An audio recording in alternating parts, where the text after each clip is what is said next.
Cannabis plants contain more than 120 different phytocannabinoids. These phytocannabinoids act on your endocannabinoid system, which works to keep your body in homeostasis, or balance. Cannabidiol, CBD, and tetrahydrocannabinol, THC, are two of the more well-researched and popular phytocannabinoids. People take CBD and THC in a variety of ways, and they can be consumed separately or together. However, some research suggests that taking them together, along with smaller organic compounds in the cannabis plant, known as terpenes or terpenoids, is more effective than taking CBD or THC alone. This is due to an interaction between phytocannabinoids and terpenes called the entourage effect. Entourage effect. This is the theory that all the compounds in cannabis work together, and when taken together, they produce a better effect than when taken alone. So, does that mean you should take CBD and THC together, or do they work just as well when taken separately?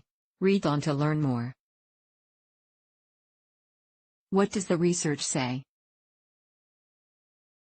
Taking phytocannabinoids and terpenes together may provide additional therapeutic benefits. A number of conditions have been studied in conjunction with the entourage effect. A 2011 review of studies in the British Journal of Pharmacology found that taking terpenes and phytocannabinoids together may be beneficial for pain, anxiety, inflammation, epilepsy, cancer, fungal infection. It may help reduce unwanted effects of some people experience side effects like anxiety, hunger, and sedation after taking THC.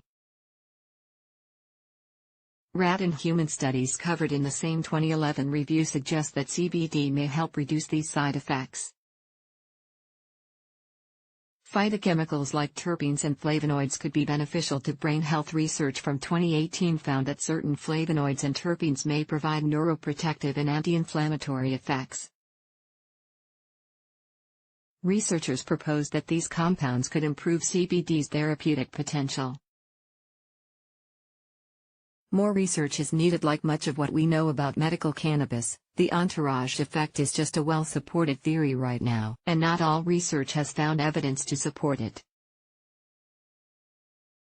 A 2019 study tested 6 common terpenes both alone and in combination. The researchers found that the effects of THC on the cannabinoid receptors CB1 and CB2 were unchanged by the addition of terpenes.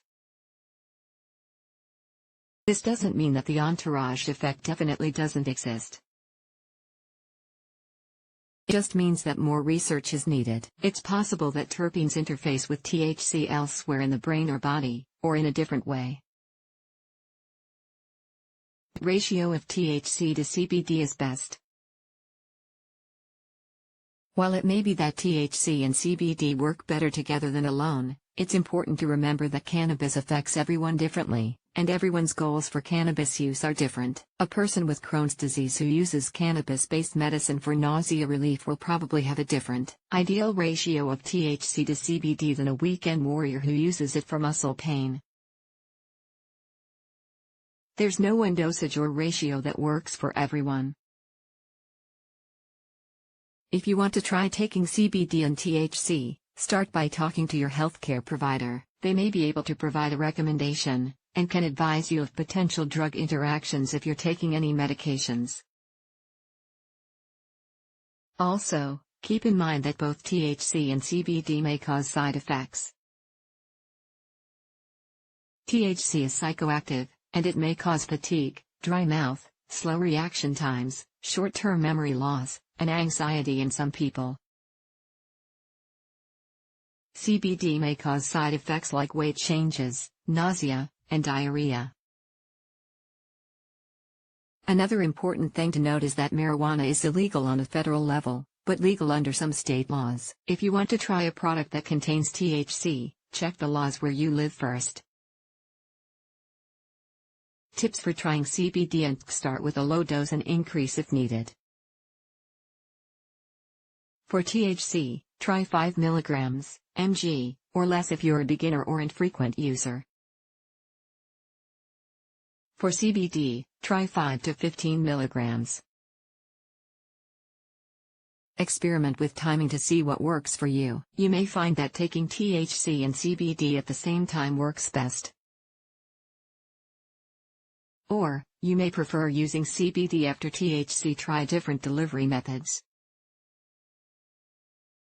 CBD and THC can be taken in a number of ways, including capsules, gummies, food products, tinctures, topicals, vapes. A note about vaping: keep in mind there are risks associated with vaping. The Centers for Disease Control and Prevention, CDC trusted source, recommends that people avoid THC vape products.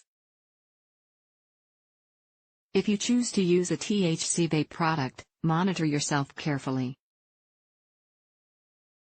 See your doctor immediately if you develop symptoms such as cough, shortness of breath, chest pain, nausea, fever, and weight loss. Is CBD still beneficial without THC? Some people don't want to take THC, but are interested in trying CBD. There's still plenty of research that suggests CBD may be beneficial by itself.